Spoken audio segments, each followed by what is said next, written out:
lecture series, Broadening Perspectives. Today we are having the third lecture organized in parallel to the 50th anniversary of the Institute. Today's our speaker is Professor Kanishka Goonewardena, the Professor in Geography and Planning at the University of Toronto, Canada. Professor Goonewardena will be talking about radical thoughts of Dr. G.V.S. de Silva, Country, City and Communism. And his lecture will be based on two main essays, Social Change and some heretical thoughts on economic development by Dr. G.V.S. de Silva. To formally welcome Professor Goonewardena and give a brief introduction to his academic and professional profile, I cordially invite Mr. Malinda Seniratna, Director and Chief Executive Officer of HARTI. So over to you, sir. Thank you, Shanta. Now, Kanishka and I have known each other for 45 years. That's probably before most of you were born. We were in the same class. And at some point, we both discovered that we had some Marxist genes. His father was in the Communist Party. My father was a Trotskyite. And we went to a school where we had to deal with a lot of people who had taken a lot of right-wing thinking as God-given. And we were atheists also. So Kanishka and I have known each other for that time, and it's not just that we were sitting in the same class, but we have known of each other's work during this period. Kanishka went to the University of Morocco, where he studied architecture, and then he shifted to planning, and he was in the planning school at the University of Southern California. He kind of encouraged me to apply there because they have money. So I ended up joining the USC in the same master's program, by which time he had moved to a PhD at Cornell University, again in planning. But and I followed him there, but I was in development sociology.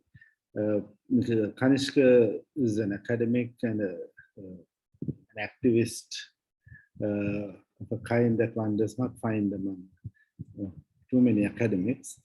And his academic scholarly trajectories took him from architecture through planning to political geography, I would say.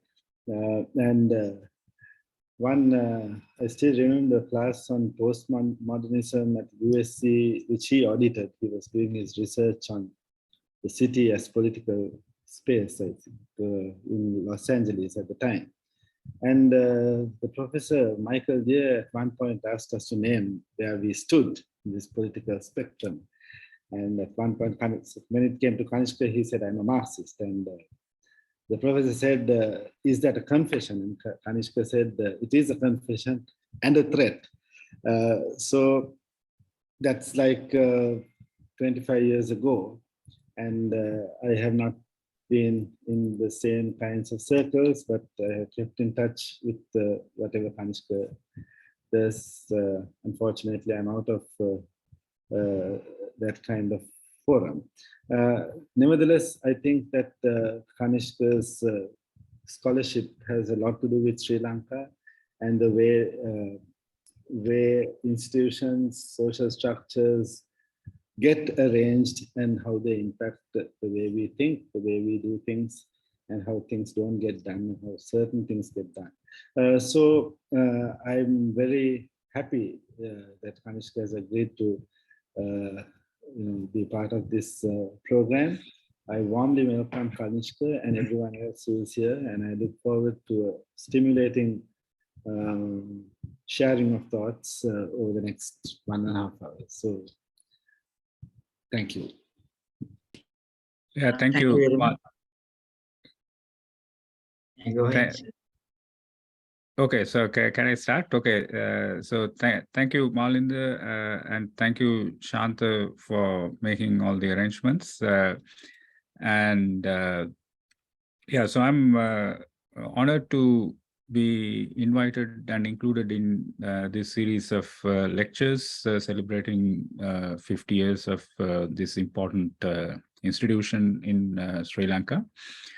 And I have to say at the outset that I'm not an expert on agrarian matters, although, as in my work as an academic, urbanization has been fundamental area of focus of my work.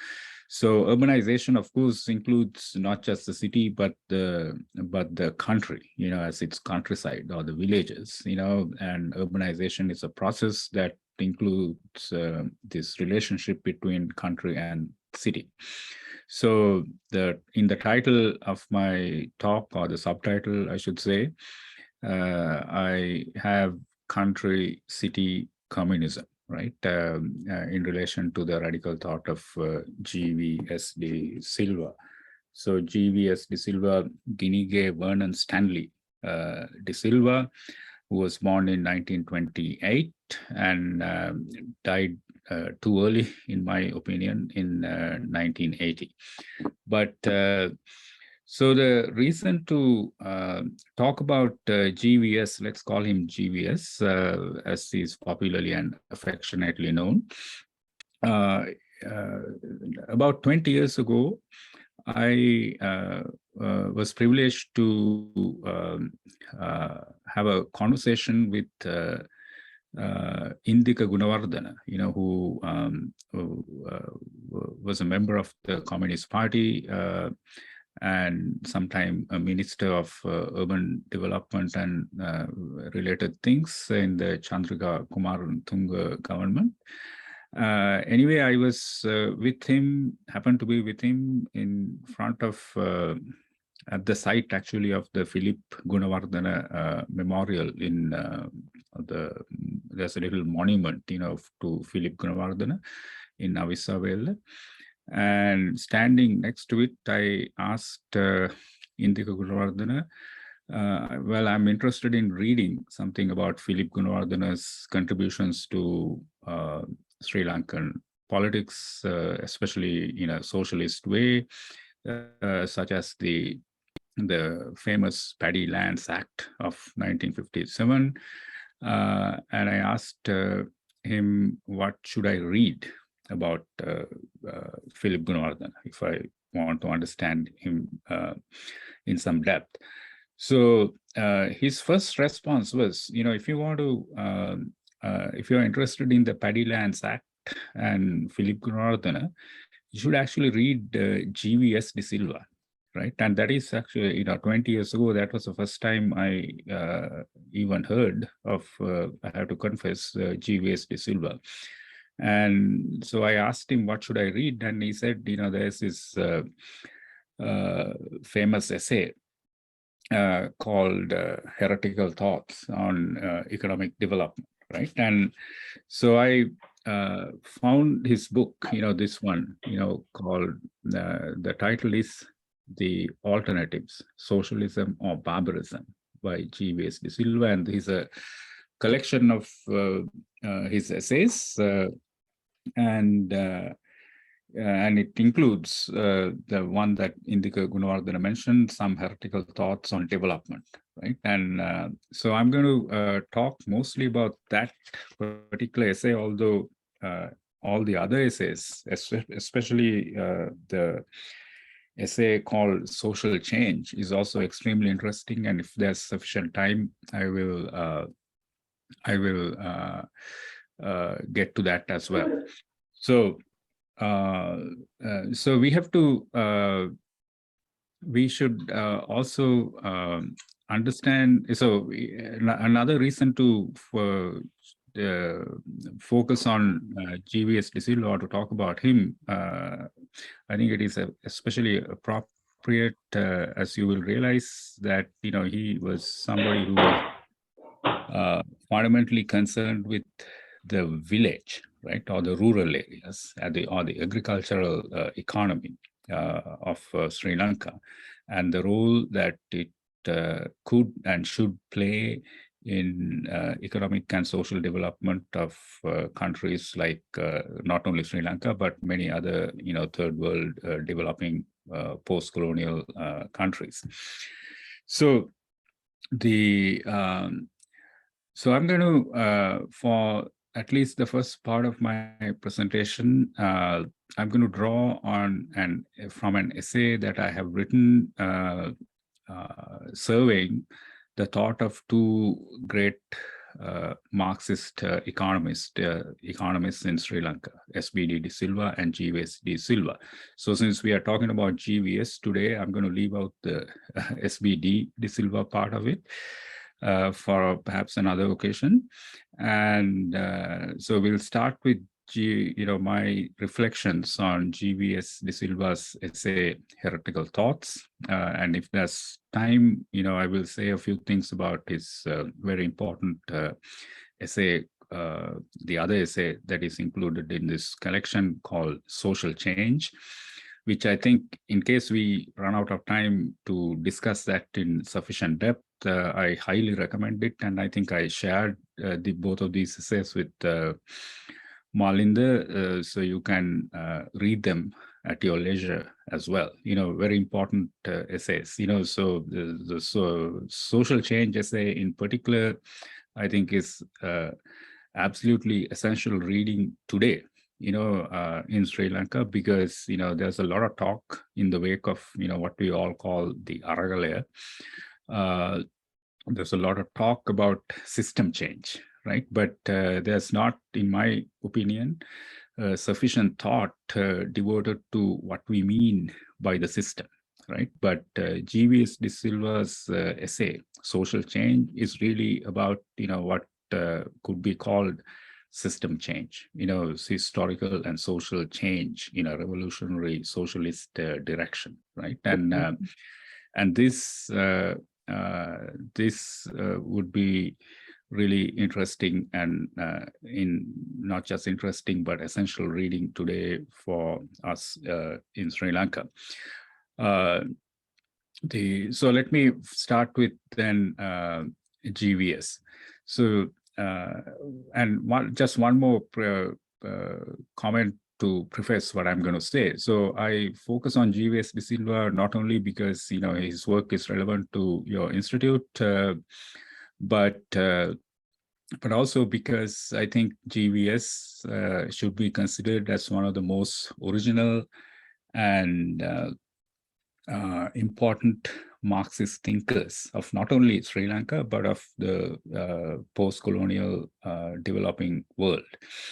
And somebody who has not been studied sufficiently and discussed adequately in contemporary or any situation, as far as I know. So apart from these two, this collection of essays, I don't see a whole lot of publications because he was not a traditional academic, although he was a brilliant economist and a Marxist thinker.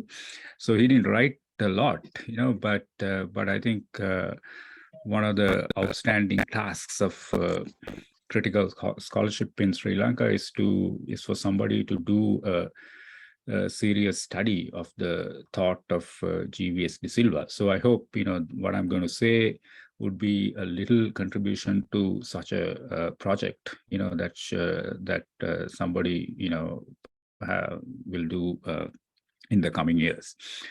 So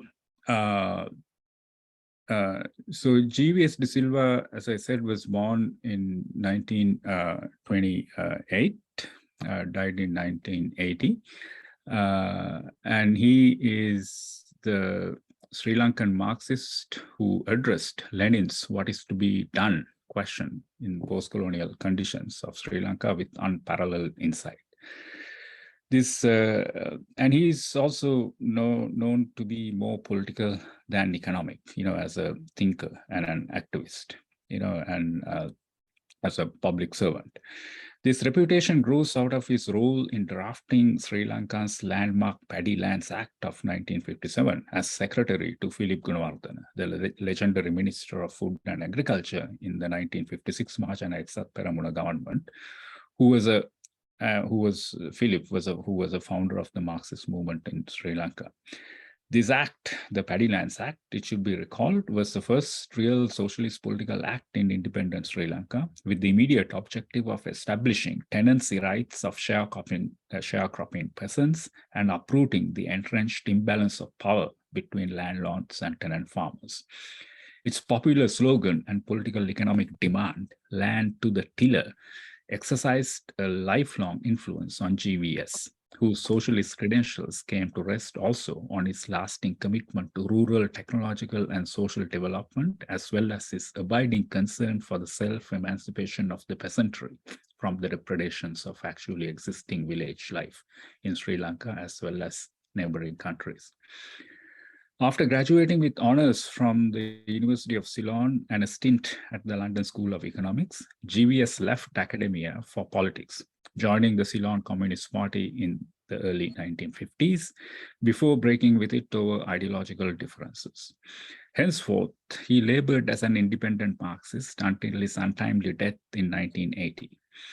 Even after Philip Goonewardena resignation from the MEP government in protest of the damage inflicted on the Paddy Lands Act in Parliament by vindictive landlords, GVS continued his public service with distinction, holding leading positions in such state institutions as the Industrial Development Board and the Ceylon Petroleum Corporation, while also contributing his expertise to international institutions, especially UN institutions such as the UNIDO and UNAGI. As a Marxist political economist in search of national strategies for development, with impoverished masses of peasants at the forefront of his brilliant mind, GVS was keenly interested in two social and geographical relationships. One between the forces of production and the social relations of production. Forces and relations of production in the classical Marxist sense was one of his prime concerns. And the other was on the relationship between the country and the city, the urban and the rural. GVS's acute reading of Marx and radical thoughts on socialist development are now accessible to us mostly through an edited collection of his work, aptly entitled Socialism or Barbarism. By the way, there's a second edition of this book with the more sort of NGO-friendly title called something like, Poverty and People's something, okay? But I prefer the original title, Socialism or Barbarism.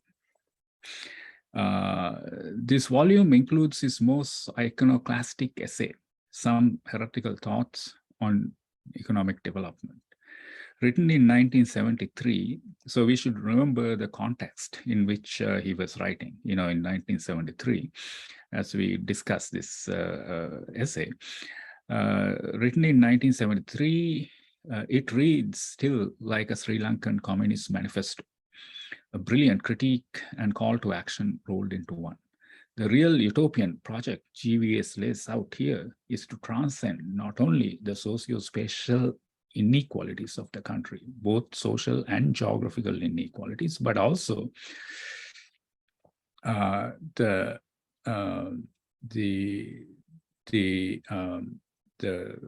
condition of these inequalities and these social and spatial inequalities within the global imperialist division of labor. So he's certainly a Marxist that is very attentive to local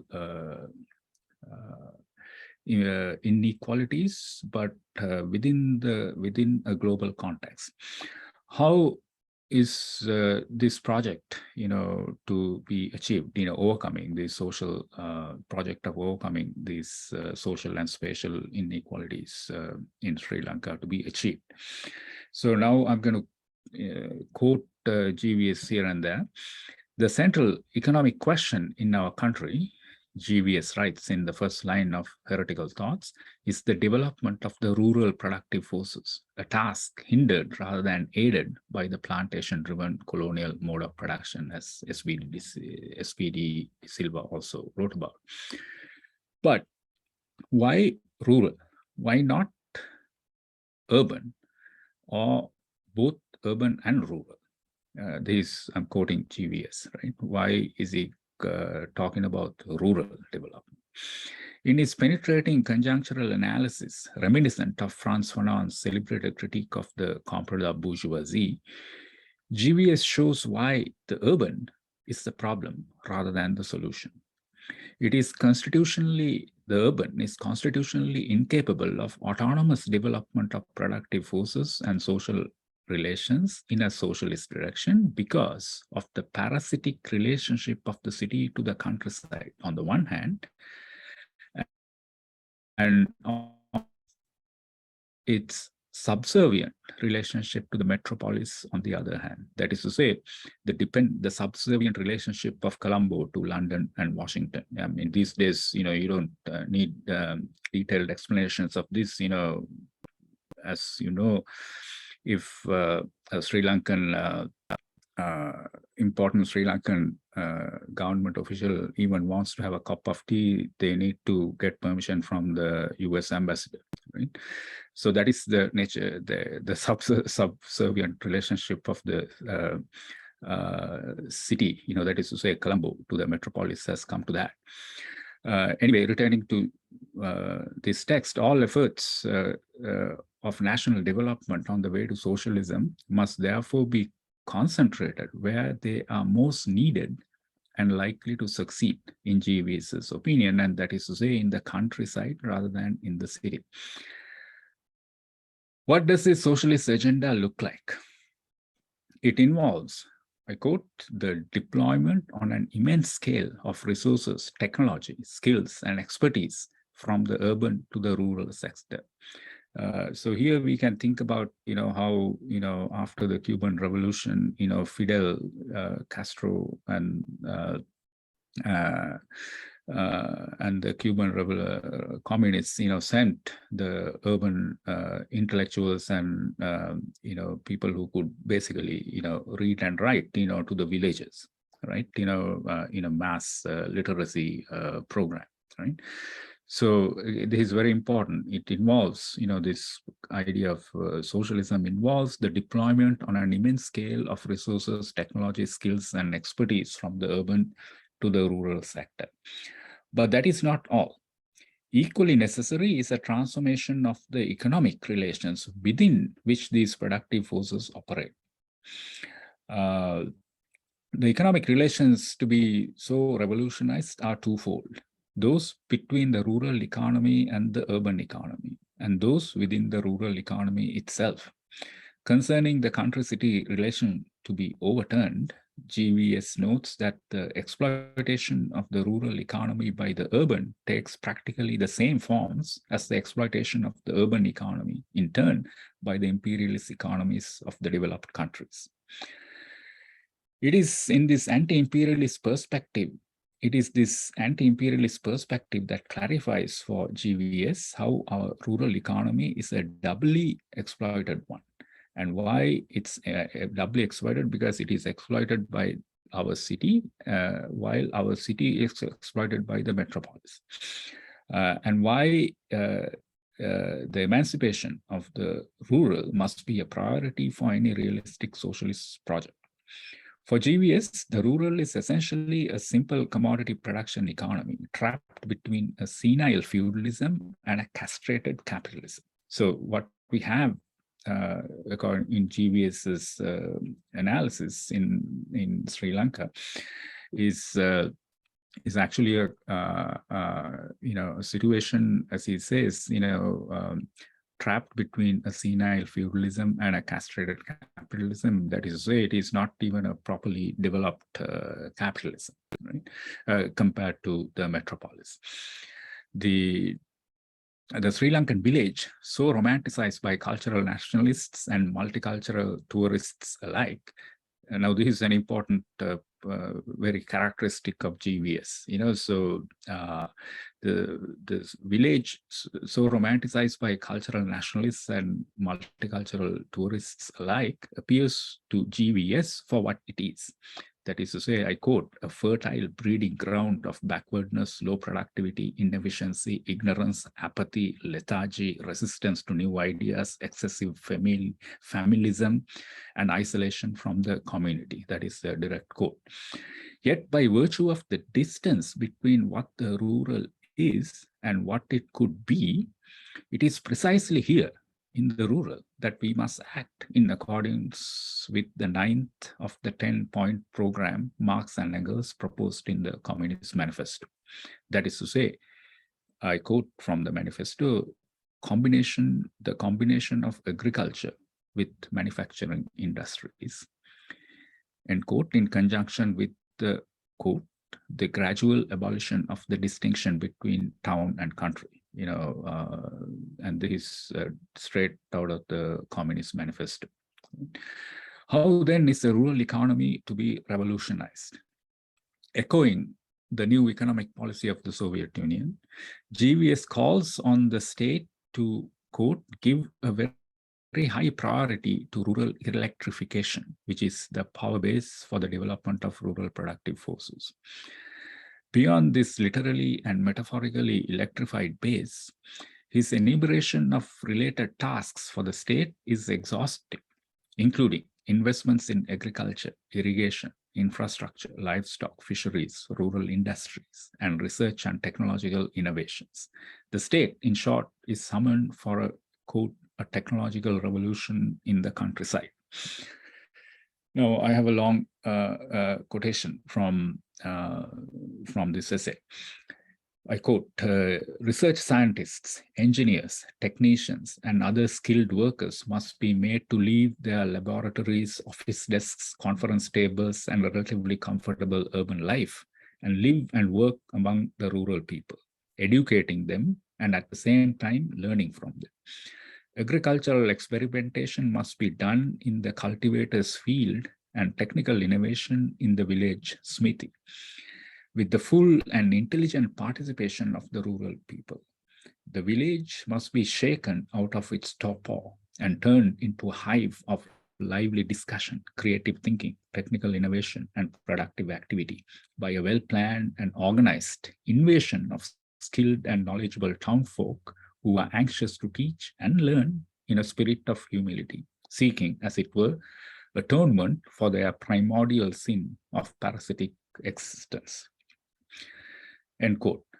While the state is accorded a key role in this revolution, an equal, if not greater, emphasis in GVS's thinking falls on its democratic form in a well-arranged marriage of land to the tiller to the power to the people. So the two key slogans, land to the tiller and power to the people. The domicile of this radical couple, the marriage of land to the people and power, land to the tiller and power to the people, the domicile of this radical couple is to be the village community organization, proposed by GVS as the basic political unit of the revolution.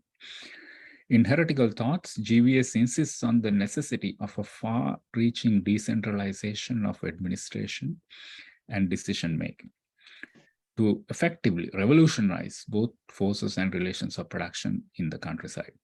While the democratic role of these producer cooperatives and consumer cooperatives in this endeavor is duly registered by GVS, for him it requires not a partial but a total organization or a reorganization of the rural economy. It is within this holistic horizon of what he proposes the political it is within this holistic horizon that he proposes the political form of the village community organization. Nothing that concerns the revolution is to be alien to it, which GVS imagines as a hub of public discussion and debate leading to political decisions on all matters of common interest. Indeed, the community organization must be the driving force in a mass movement to develop the productive forces, increase the technological consciousness, widen the intellectual horizon, and unleash the suppressed creative energy of the entire rural community. As such, GVS is clear that it should, I quote, it should be a thoroughly democratic organization and not a bureaucratic one imposed from above.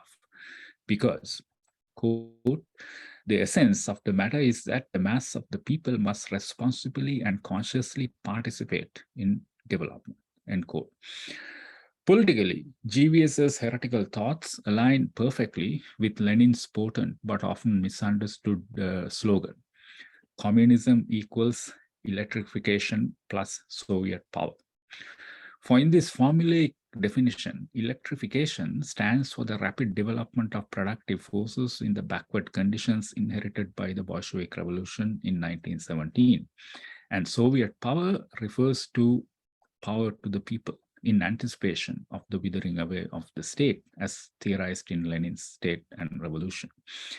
GVS's diagnosis of Sri Lanka's predicament of underdevelopment in rural urban global terms also remind us of a forceful formulation on the nature of capitalist development in another great Marxist work, published in the same year as Heretical Thoughts.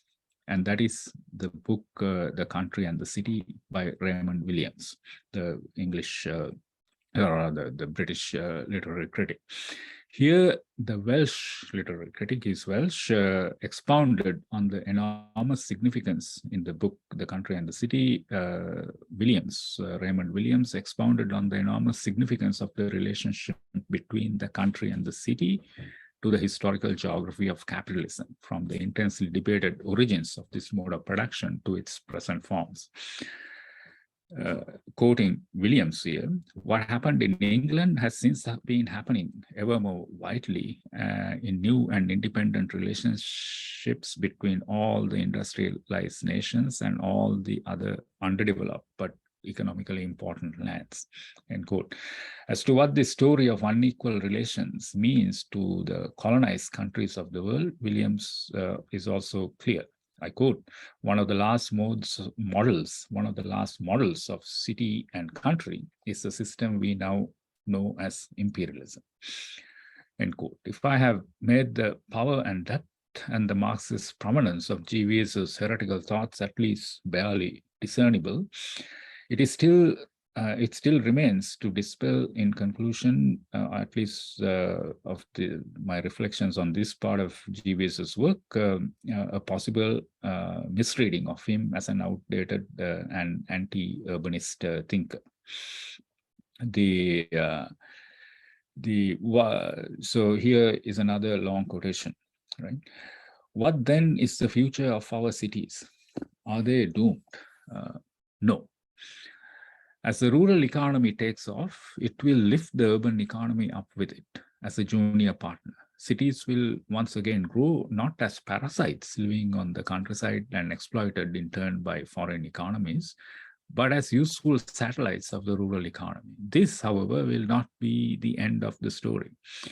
With the further development of the rural productive forces, economies of scale will become both necessary and possible. This will again require the concentration of industry, services, decision-making in urban centers. The decentralization inherent in the development of the rural economy may then come into conflict with the increasing need for centralization.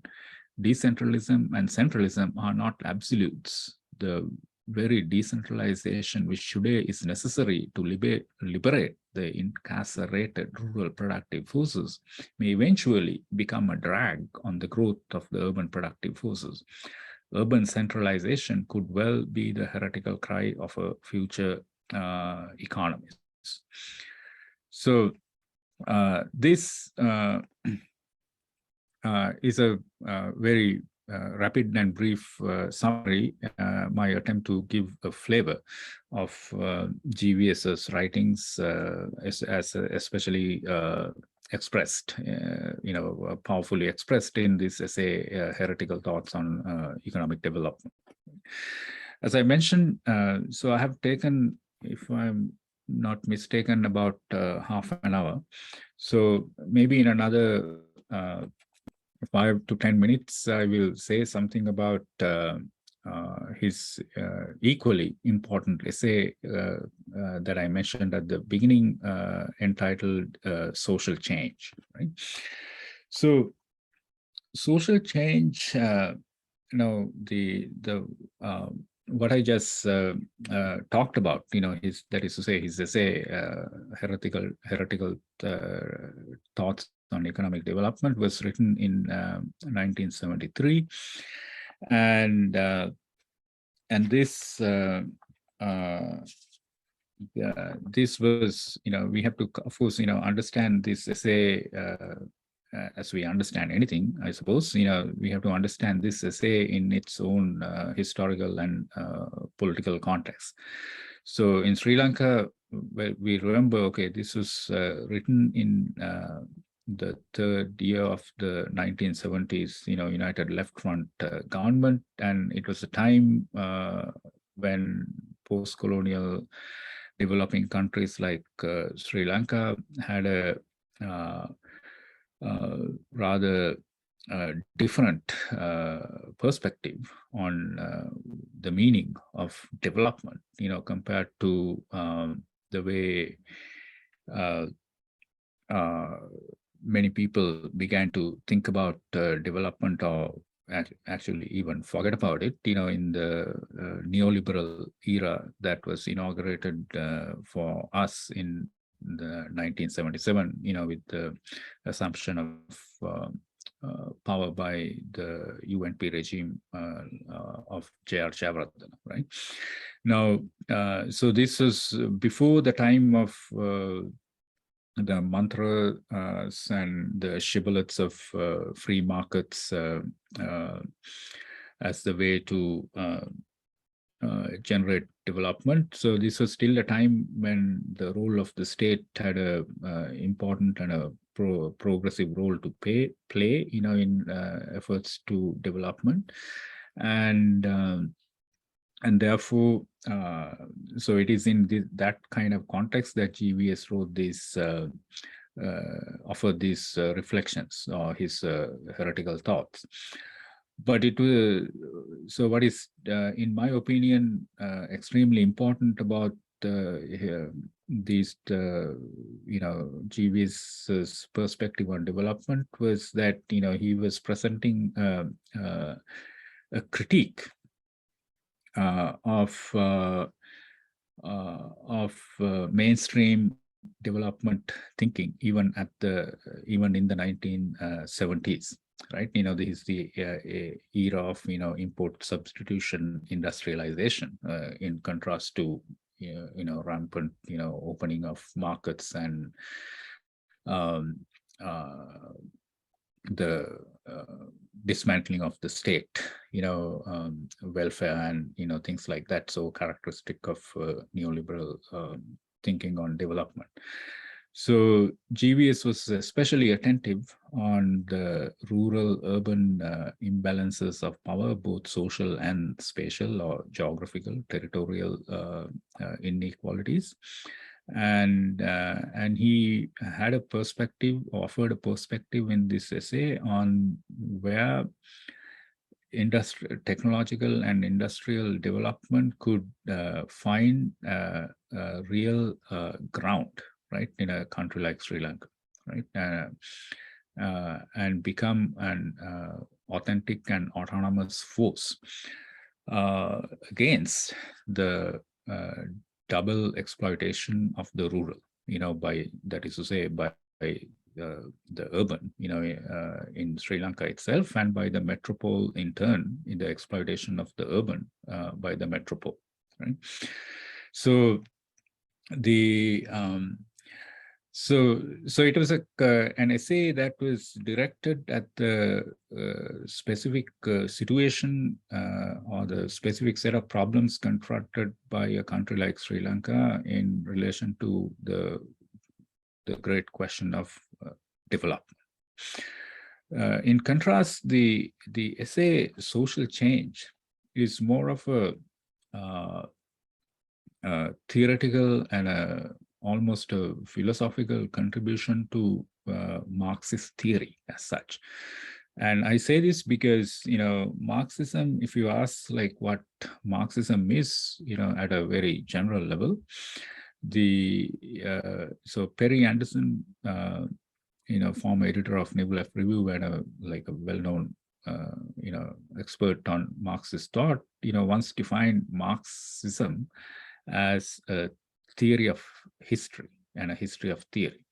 right? And so Marxism, at the most broadest general level, if you ask what did Marx do, contribute to, as a theorist and a philosopher to our understanding of the world, what he contributed, what he proposed was a theory of the development of different social forms, the historical development of various social forms, famously theorized as modes of production and social formations.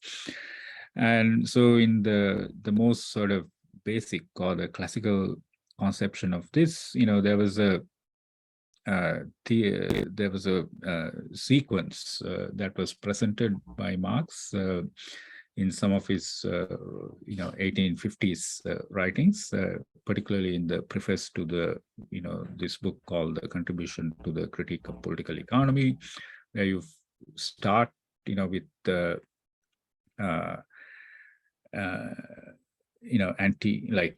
there's a kind of a primitive, so-called old modes of production, and then you go from those kinds of modes of production to feudalism, and then to capitalism, and from capitalism to socialism and communism, right? So there's this kind of a historical trajectory of modes of production and social formations leading towards communism.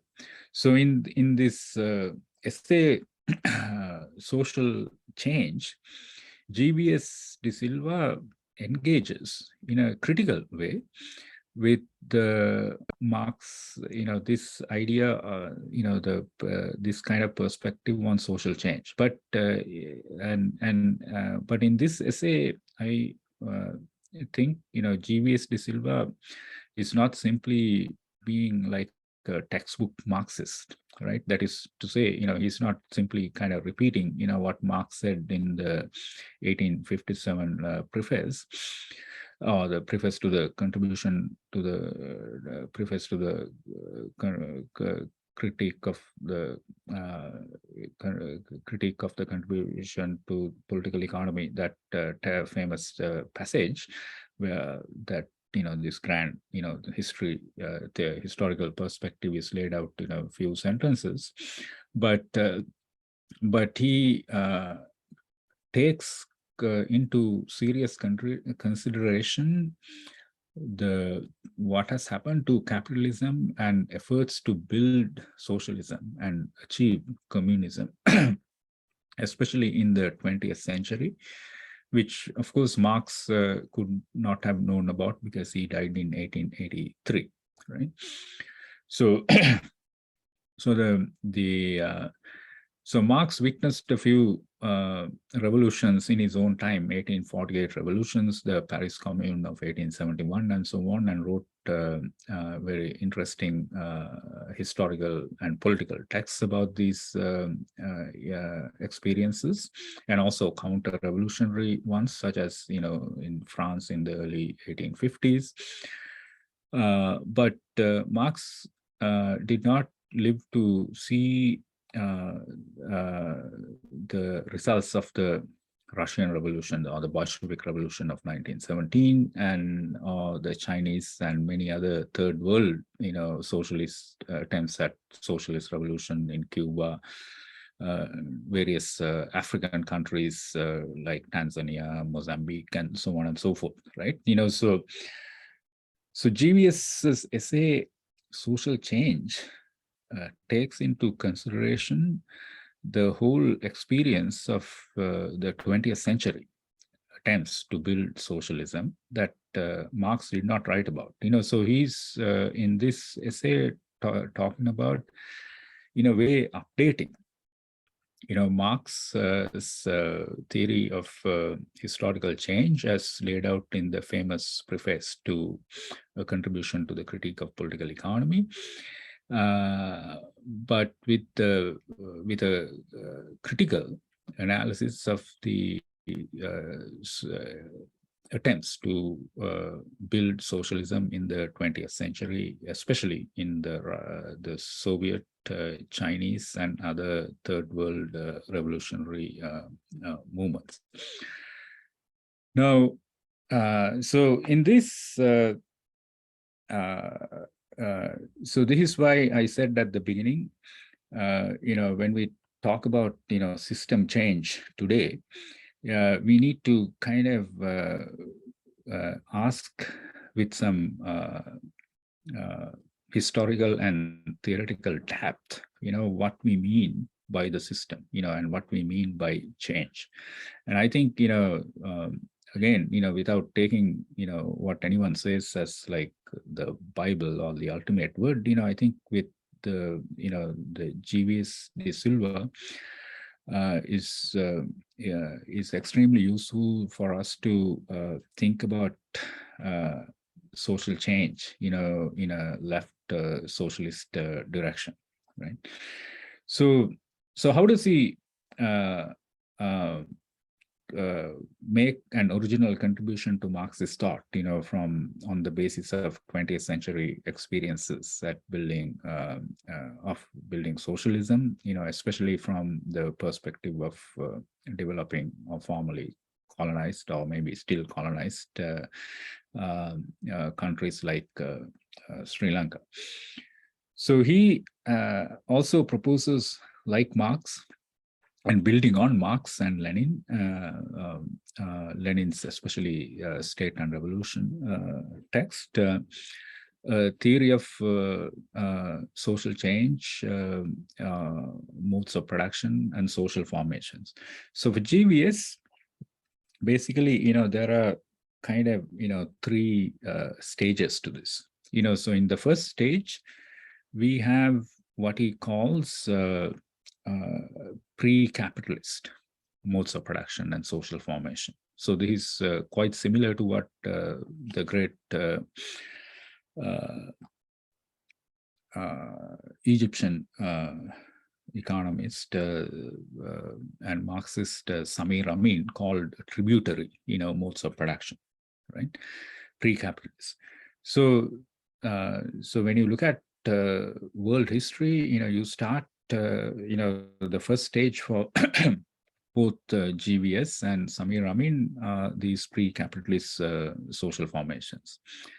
So when you look at the more modern periods, depending on how you kind of date these or historicize, these transformations or these processes of fundamental and radical social change, some people start dating the transition out of, pre-capitalist modes of production in the 1400s, people like Immanuel Wallerstein and so on, but other more orthodox, conventional Marxists kind of dated to, after even the French Revolution, right? But anyway, without getting into those very important and serious debates about historical periodization, we can say that, okay, once there were pre-capitalist modes of production, and out of these modes of production, GVS argues, or in his kind of historical perspective, says there were two paths opened up, to move out of, pre-capitalism. One path was through the development of capitalism, right? And for many third world countries, there was a second path out of pre-capitalism, and that path was socialism, right? So this is where, this is the experience of countries like Cuba, China, Tanzania, Mozambique, and other Vietnam, and so on, right?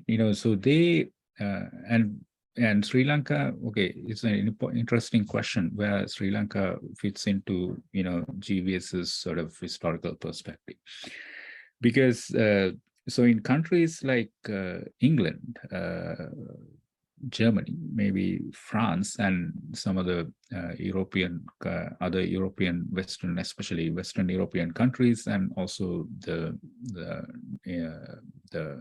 in North America, out of pre-capitalism, these countries moved into what can be called a capitalist mode of production, and we know the story very well, I suppose, because of a our colonized status, because of our experience of colonization, how capitalism developed in countries like England, and before that in Holland and Portugal, in some way, right? And so there were countries, especially in Europe, that moved from pre-capitalism to capitalism, but likewise, there were countries that moved from pre-capitalism more or less directly into some kind of, socialism, without first going through capitalism.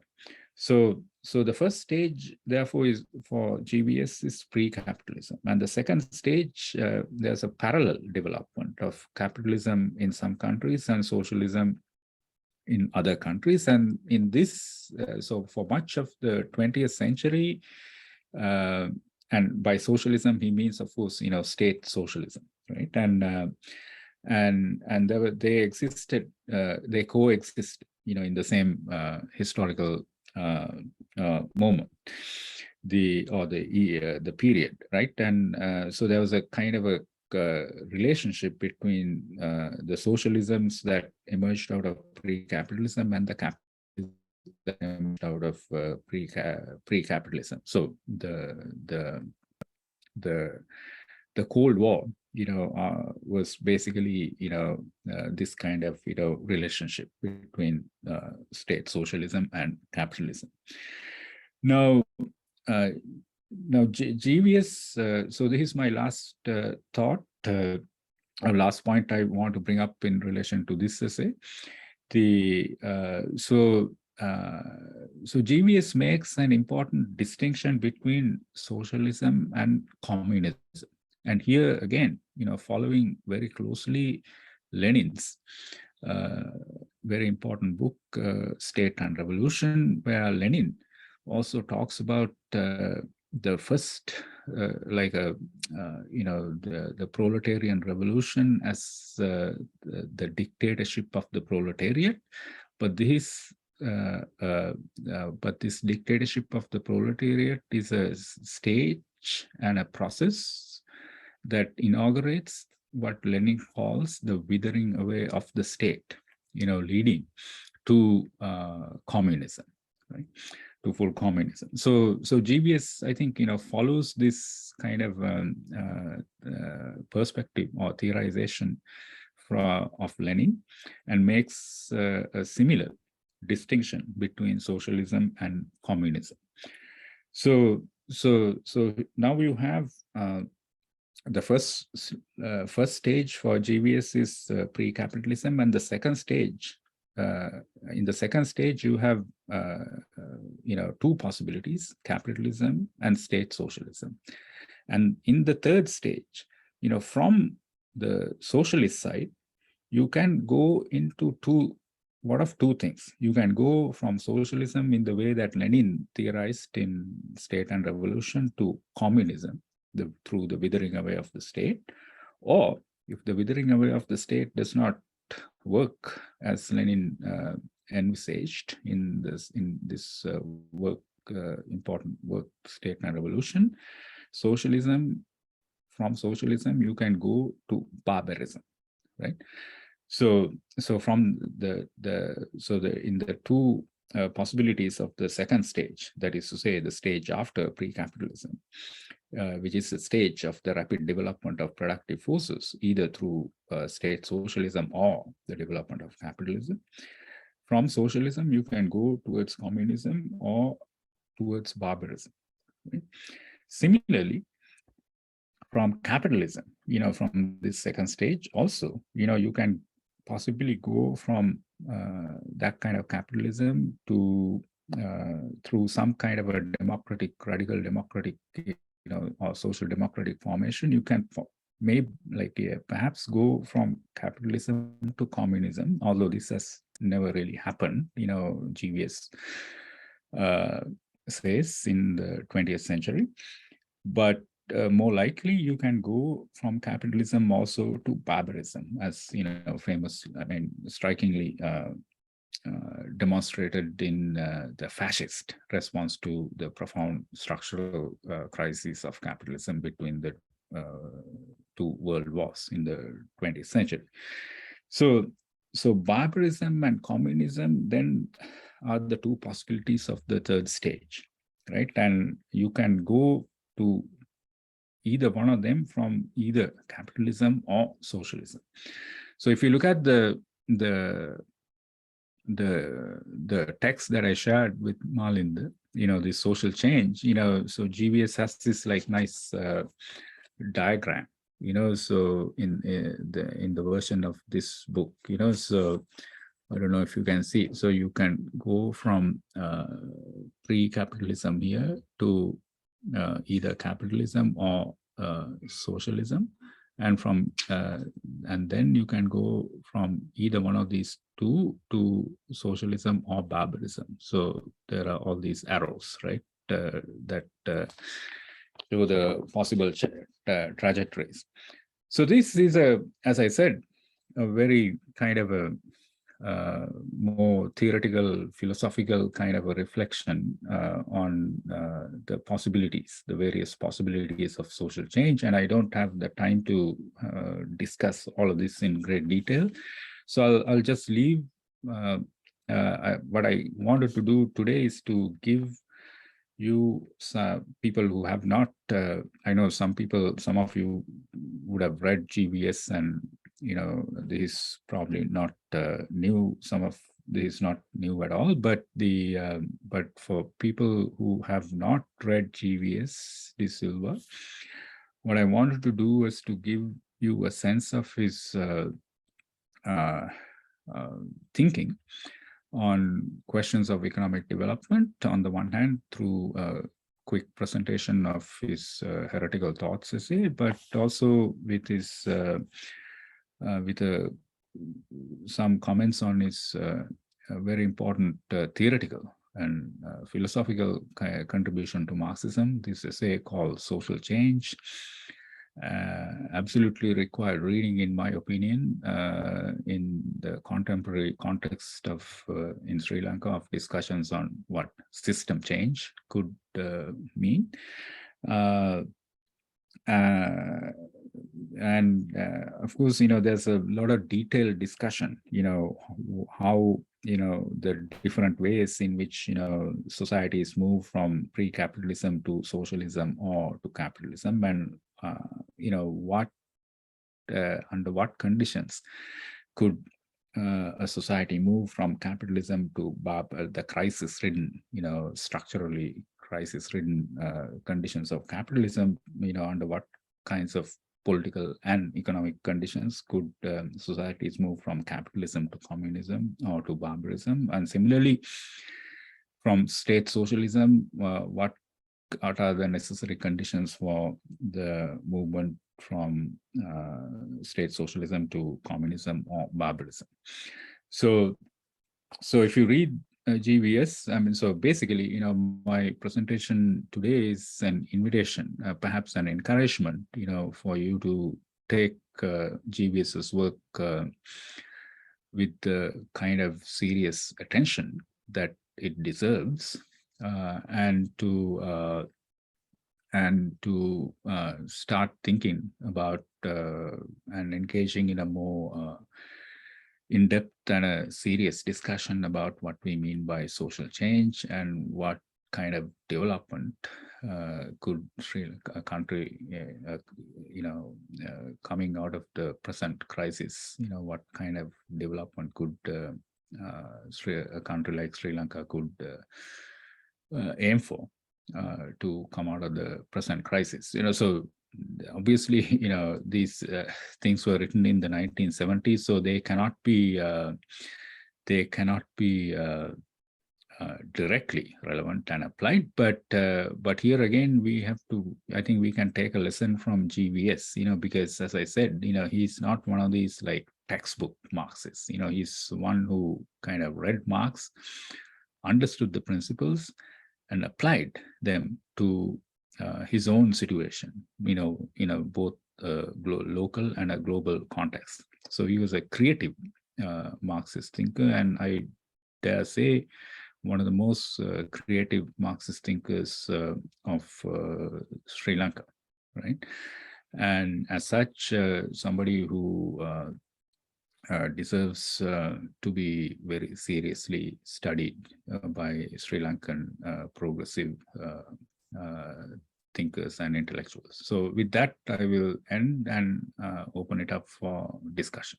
Thank you.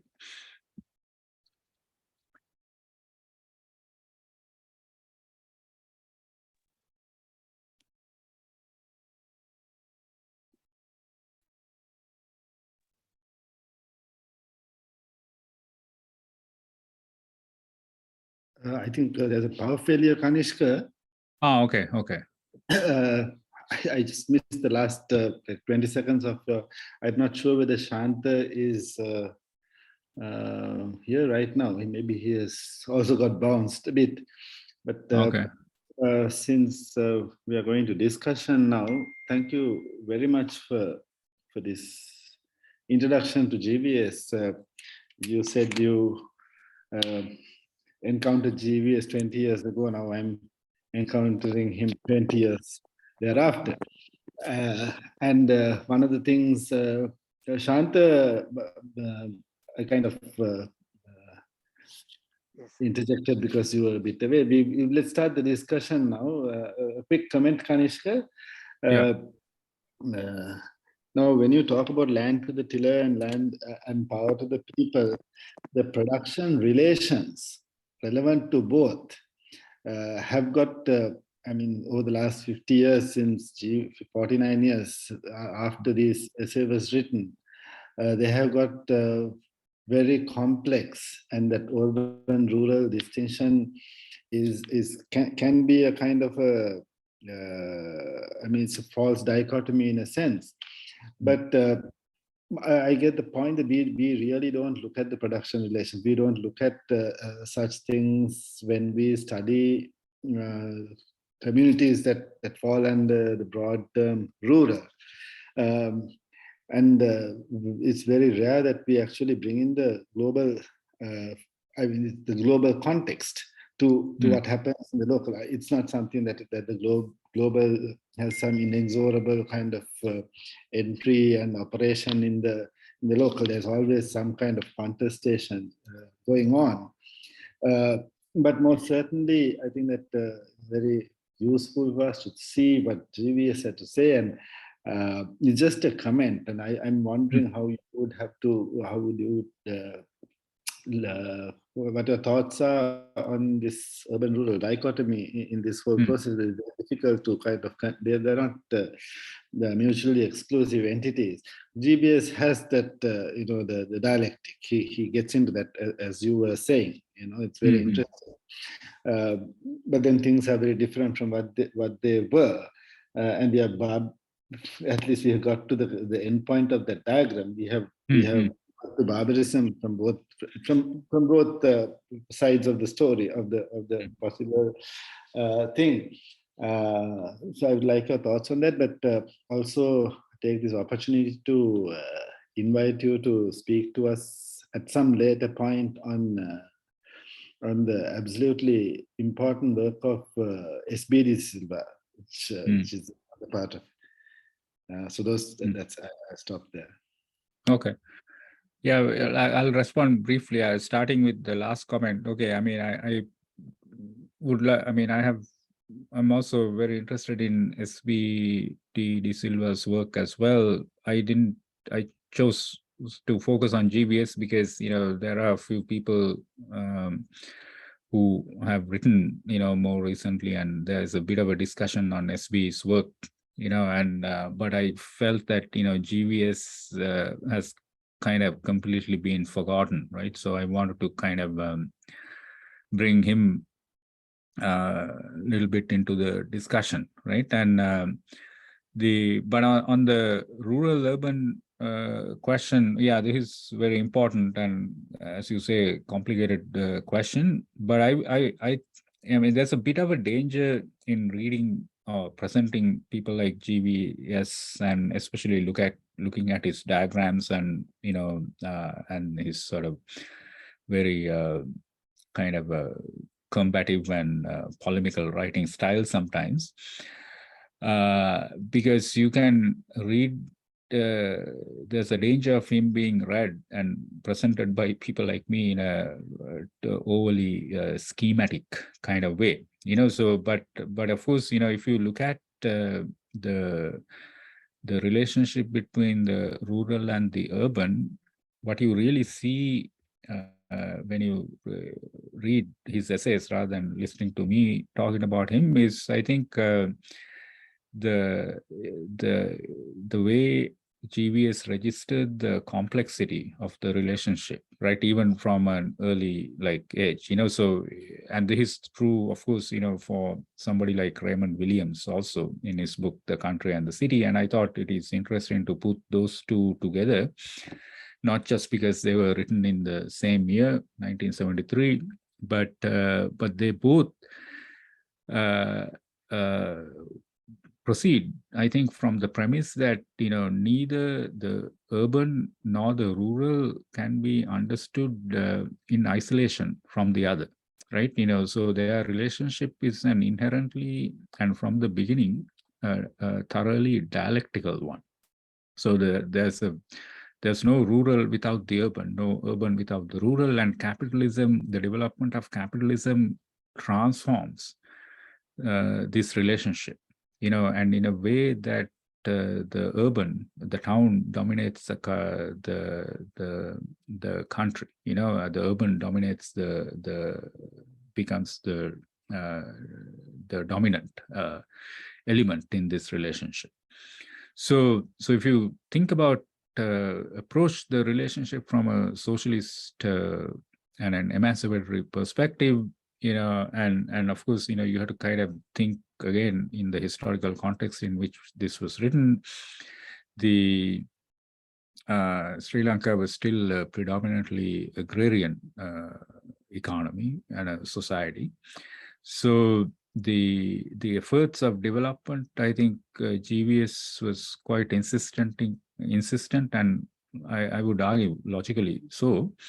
The efforts of development and industrialization and the development of productive forces and all the rest of it had to be focused and concentrated in the rural, because that was the dominated element in this rural-urban dialectical relationship, right? And but again, in response to Malinder's question, I think what you see in GVS and also Raymond Williams and some other thinkers is the complexity of this relationship, the dialectical nature of the urban-rural relationship and how that is transformed in the course of the development of capitalism. Right?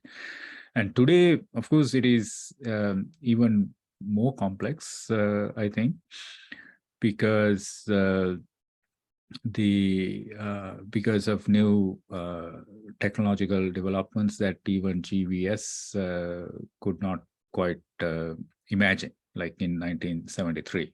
So with the new communication and information technologies and so on and so forth, so the traditional spatial distinctions between the urban and the rural have been thoroughly transformed, even since 1973. So these things have to, of course, to be factored in and taken in any contemporary analysis, right? Yeah, so that is a point well taken, of course. Yeah.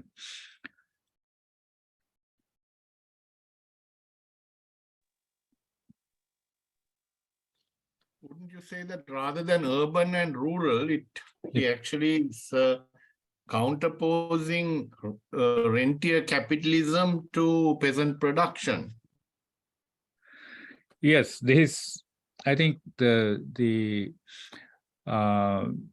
so when he yeah, so he's, I think he's saying he's trying to do keep in view, both the imbalance or the exploitative, relationship between the urban and the rural, but also bring into our central focus and attention the unequal relationship with relations within the rural as well. So the rural itself is something to be radically transformed, right? So, and as we as I I think mentioned, GVS was also politicized in some way in this way because of the work he did for the Paddy Lands Act, right? So I think what Indika Goonewardena, if I remember correctly, right, what he tried to tell me was that although his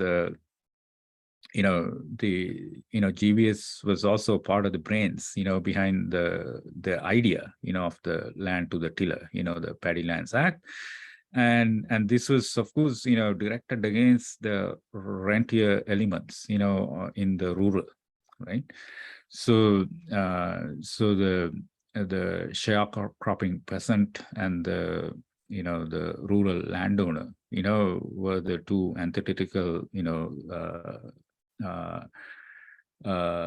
social groups, or I mean, in terms of class relations, that he was trying to overturn, basically, right, in a more egalitarian direction.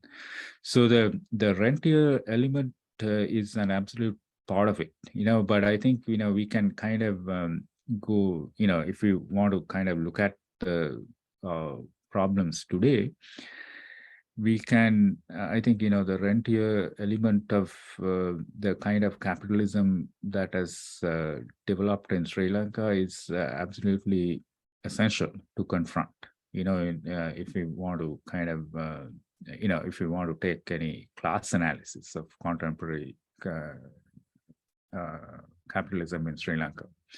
So in the rural, the rentier element has been absolutely central, and this is what the Paddy Lands Act was basically designed to get over with. But of course, as we know from the historical experience, this was not entirely successful, and but the rentier elements have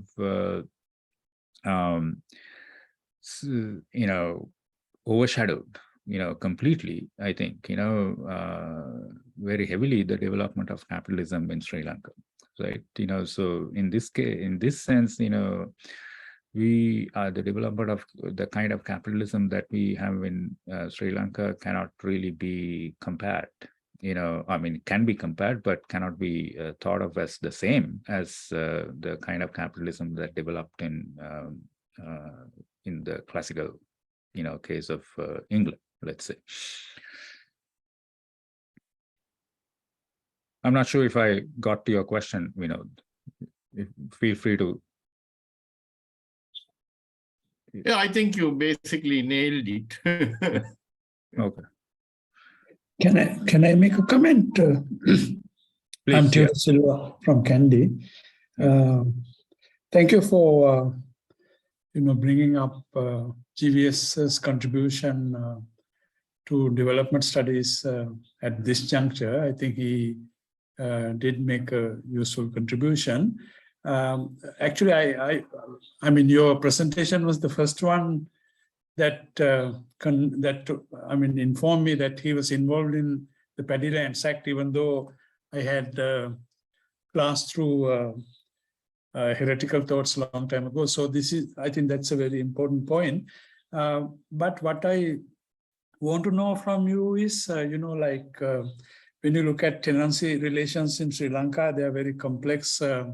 Lot of, especially in the Kandyan areas, a lot of land is actually held by temples and also devales, and also upper caste landlords in the villages. So actually, my question is, how did he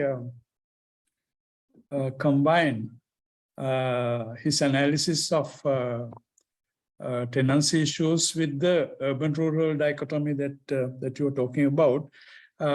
Actually, there might be, maybe in his time, perhaps there was an urban dimension because many of the landlords had moved away from their villages to cities, becoming part of the bureaucracy. That's actually what I learned from ethnographic study I did in a Canadian village in the 1970s. So whether that was how he connected the urban-rural dichotomy with the tenancy issue. And my second question is, like, has anybody analyzed the impact of Paddy Lands Act on, these diverse kind of situations? And they don't come straight from a kind of Marxist framework. And you mentioned about pre-capitalist formations, but I think perhaps they were feudal, particularly in the Canadian areas, because they were located in, this caste, intercaste relations, and maybe relations between temples and religious institutions and their service providers. So I just want to get your comments on that. Okay, so like I said at the very beginning, I don't pretend to be an expert on agrarian relations in Sri Lanka, but let me kind of nonetheless, given my general awareness of GVS and Sri Lankan society, try to address these questions. So feudal is generally understood to be pre-capitalist, right?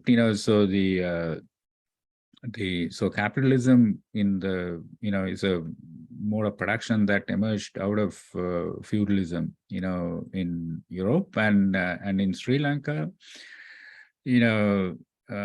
but it's more complex, so when one mode of production succeeds another, it's not never 100% replacement of the old mode by the new one, right? So the great French historian of feudalism, Marc Bloch, for example, has said that even on the eve of the First World War, much of France was many aspects of French society were still feudal, right? So we should not be surprised by in any way by the extent to which Sri Lankan society is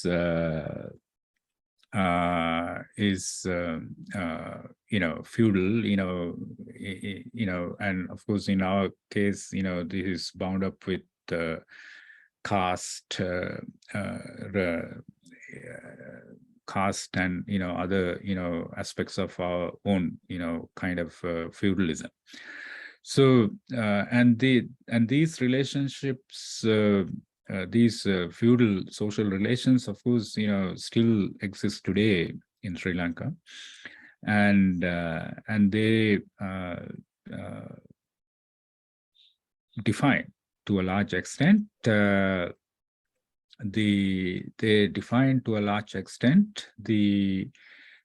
what you call the variety of tenancy agreements. But to kind of the purpose of the Paddy Lands Act and the kind of political perspective, the Marxist, I should say, political perspective outlined by GVS was to kind of overcome these feudal relationships in a socialist direction. So, but of course we do acknowledge that this is very complex arrangement of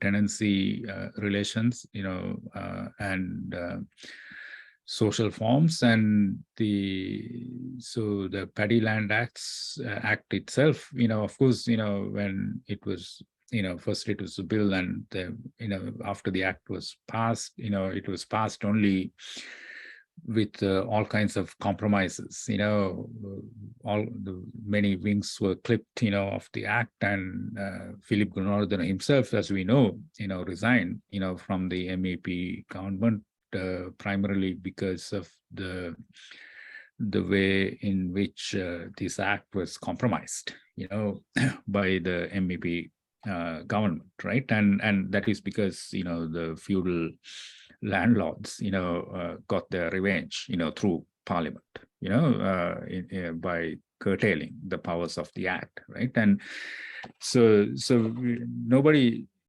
should be naive about the challenges or the difficulties of overcoming these kinds of exploitative traditional feudal social relations, especially as they relate to land, right? And feudalism is fundamentally a relationship of land, right? And involves land. So that is sort of my kind of one aspect of my general response to de Silva, but there was a second. Could you please remind me of the second part of the just question? follow up to the first question with the well, actually, what I want to know is whether GVS has written about tenancy issue in any of his writings and describe, what kind of specific issues he addressed. As a researcher, I'm interested in that. Yes, so the problem with GVS is that because he was he rightly or wrongly made the decision to leave academia and kind of and also kind of was mostly like a political animal, if you can use that term. His writings are relatively sparse, so like rare rather, so he didn't write everything he thought, unfortunately, and so we need, and this is also why I think, somebody needs to do some serious original archival research, beyond, the small collections like this about GVS's letters, works, and so on, to get a real sense of, like a more detailed sense of his thought on the kinds of questions that you're asking, right? And so from what I can say is basically based on, what is available through mostly this publication, right? And so beyond this, I don't know if GVS, as far as I know, his writings are not directly, like widely available, right? So well, I wonder whether SSA has any of his other writings besides this and heretical thoughts. Yeah, it is there is a possible. collection of his original writings. Yeah, I'm not SSA. the. Yeah, so this collection was published by SSA. Yeah, I know. And so they, I think, the first edition, the one that I'm showing you, was published in 1988, and there was a more recent one of the same thing, published in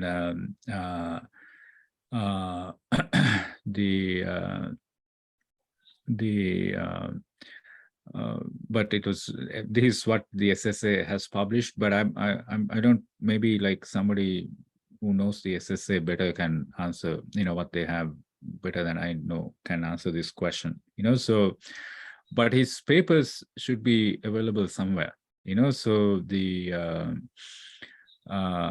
his and his, I think, would be an interesting project, but like a very general comment, so the on the question of the complexity of tenancy arrangements and so on, so there is a there's also if you are interested in kind of the history of social formations in Sri Lanka, I think there's another scholar that we could read usefully, and that is Senaka Bandaranayaka, right? Famous archaeologist and historian, who has also written about modes of production, social formations, and so on. And I think he could be a kind of a somebody to be read alongside GVS, on these kinds of questions. Yeah.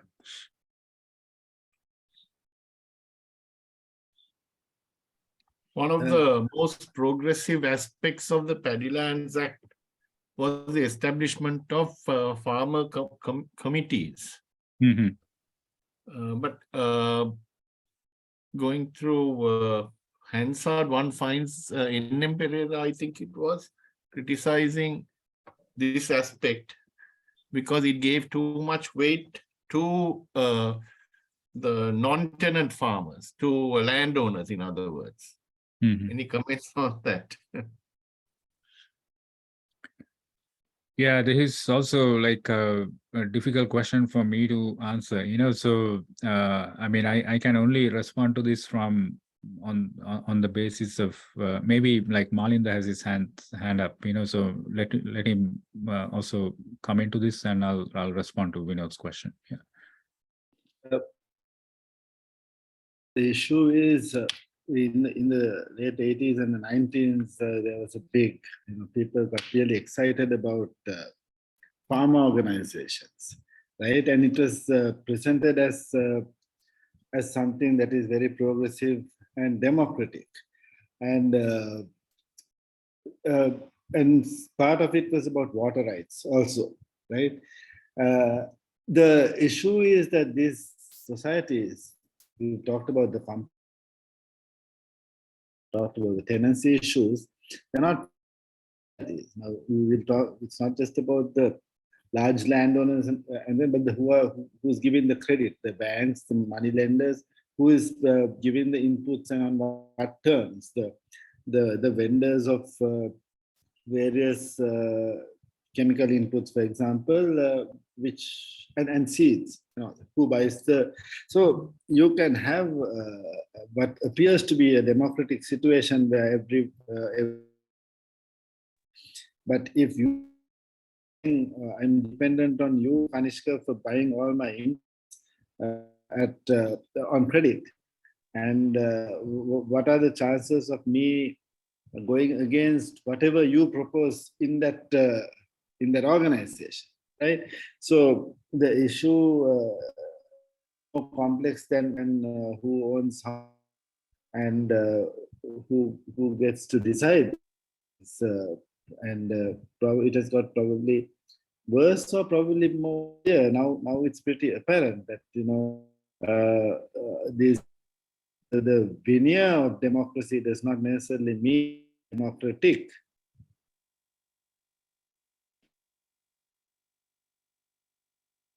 I think Prashant is with a lot of comments on the side. Maybe he should become more mainstream for a change.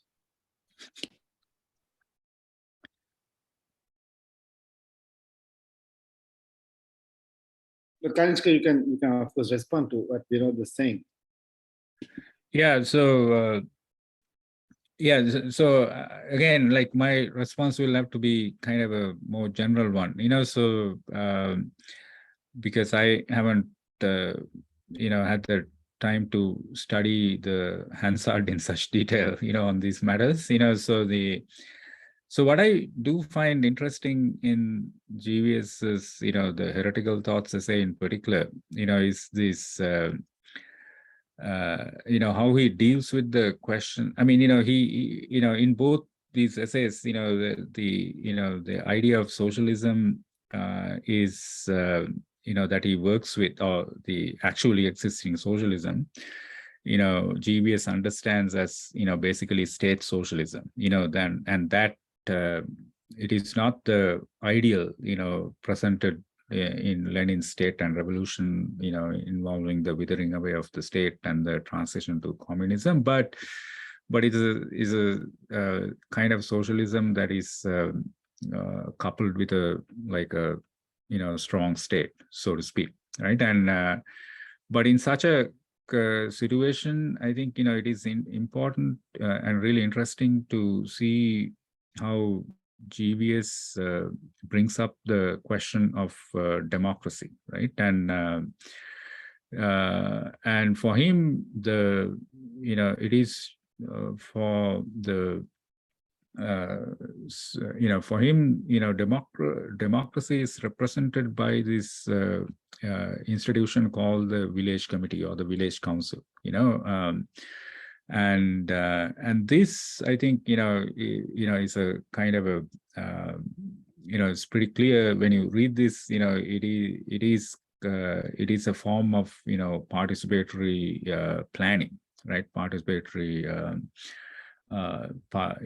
ordinary people participating in the decisions that concern themselves, and so in this sense, the kind of village rural institution that GVS proposes is sort of like a Soviet, right? And in the Soviet idea of radical democracy, the will of the people or the power to the people rested in this organizational form called the Soviet, and so there's something like that in GVS's vision of development that I think we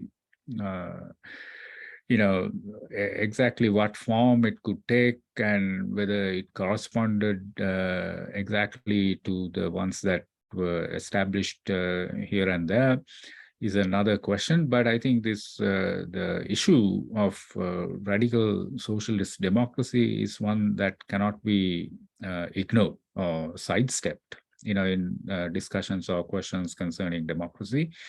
And I think the striking similarity, of the institutional form of the village community that GVS proposes in Heretical Thoughts, and the idea of the Soviet, or the factory councils and the various military committees and peasant Soviets, on the eve of and in the immediate aftermath of the Bolshevik Revolution, I think bear a striking similarity to the village institution or the village committee that GVS talks about in Heretical Thoughts. And I think this question of democracy or radical democracy or socialist democracy is extremely important today, also in the present context in Sri Lanka, to address seriously, because in the aftermath of, this is not our main topic today, but in the aftermath of the Aragale, there are many questions about democracy, representation, and who speaks for the people, and how, and so on and so forth, right? And so in the context of these questions, I think it is not the worst idea, to return to somebody like GVS and look closely and carefully at the organizational and institutional form that he proposes in the village that is tasked with technological, industrial, and social development.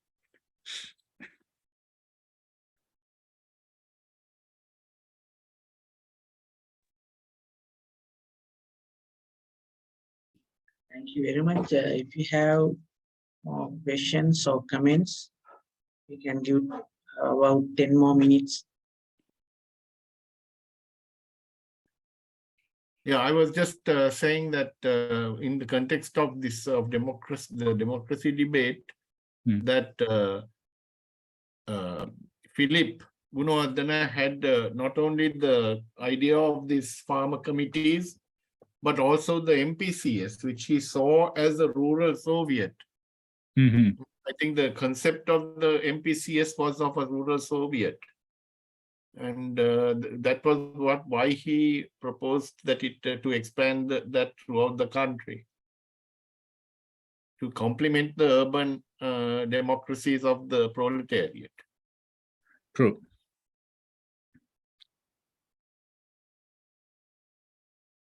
No, that is a very important idea, I think. So great. Malinda. Yeah, there's someone called Yaks has mentioned Ananda Nigama's biography of Philip, which also might be useful to read, where he talks about the Paddylands Acts. And but then he has also mentioned that someone called Arul Prakasan had written in the island to undermine the Paddy Lands Act. Just, so how arrangement, governance, like sub whole process. I remember my father speaking at the 50th anniversary of this institute mentioned that what really passed was even more watered down than the 1953 version of land reform. But just to ask Kanishka, to clarify, you may know the new version of GVS's collection of essays. Is it only the title that has changed? It is only the title that has changed. Yes. That's okay. There's politics. I mean, as far as I actually have it here. With, I'm pretty sure it's only the title that has changed. Yes. Yeah. I mean, I prefer the old one because it has that old, like a cycler style, old type script, like written straight out of a typewriter kind of feeling to it. Nostalgia. But what is important is, of course, the contents, but there is a certain, you can read the politics of the Social Scientists Association by the decision. Yeah. What is the new title? Yeah, I think it's called Poverty and People's Power or something like that. They don't want to talk about socialism. They don't want to talk about barbarism. I wish there was someone from the SSA here, but anyway, those are my comments.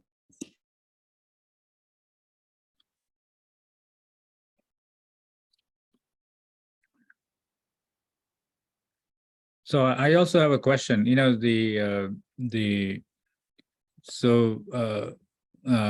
Are there archives?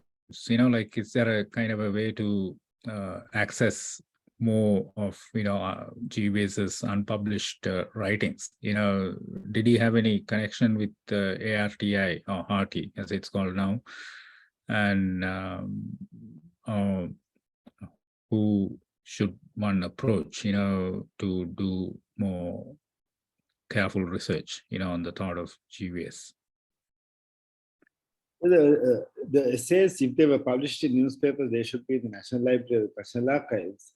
But this was 1973 and died in 1980. That's not long period. I can check if there was some association, but there's obviously no one here from that time in this forum. Silva might know, but I can ask people from the 70s. There might be any association that he may have had with this too.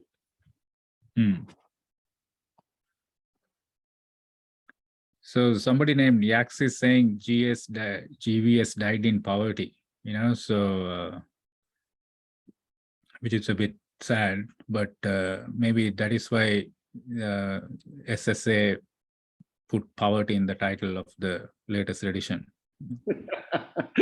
Right. Kanishka, I'm really happy that you brought this up because, as an institute, we neglect the political economic aspects of things agrarian, to put it that way. Whereas that is what often frames the processes that we talk about, we study, we analyze, and so on. And if we don't pay attention to structures of power and how things get mediated by those both economic and political power, then we run the risk of just being, dealing with things that we can be comfortable, that everyone is comfortable about with, and not going to the deeper, the underlying, the causes of what we get to see on the ground. So I think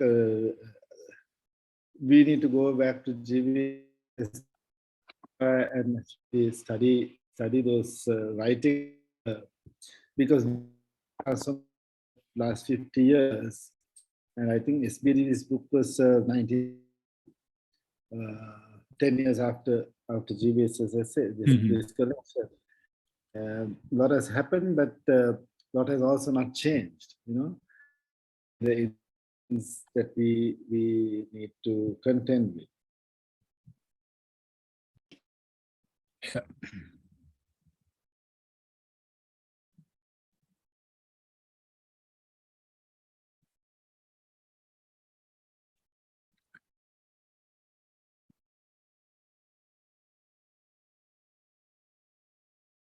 Yeah, so Yak says in the last years, we hear SB de Silva also focused on the rural, so maybe it was a direct message to me, so the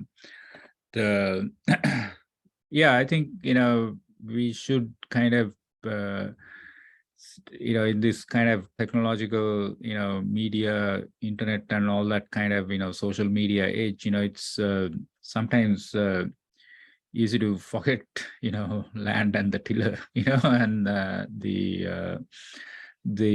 but I think the GVS, I think kind of is, I find him extremely interesting because of his, heretical thoughts and the way his kind of analysis of the social as well as, spatial inequalities and like his concrete proposals, of how to overturn, these inequities. And also as a kind of somebody interested in Marxist thought, his essay Social Change, I think is really an original, high level contribution to Marxism, in the 20th century, right? And but even, Sri Lankan Marxists have not really paid much attention to his work. But I think that is a very important and instructive one to read, especially today, as I said, with all kinds of discussions or non-discussions, about what we mean by, system change. Yeah.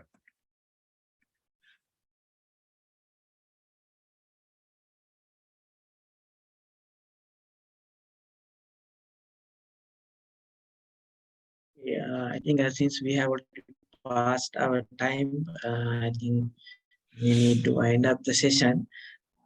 I'm very much thankful to Professor Kanishka Goonewardena for accepting our invitation and making this session a very fruitful and very informative session. And he was talking about one of the greatest political economists and political activists of Sri Lanka in the past century. So I also thankful to Mr. Chintak Jayasuriya, Head of the Division Education and Training of HARTI, for making coordination with Professor Goonewardena. And I am thankful to Director Mr. Malinda Seneviratna for providing guidance and all the facilities to make this event a successful event. And also, I'm much thankful to all the participants who join via Zoom and making their comments and raising their questions to make this session very live and impactful. Thank you very much. And in another event, we will expect to have the similar kind of thought-provoking session from Professor Goonewardena. Thank you very much, sir. Thank you very much, everyone, and very good night. Thank you. Thanks for the invitation and the questions and the discussion. Yeah. Thanks, Professor. Okay. Have a good night and hopefully a powerful night, Okay, thanks. Okay.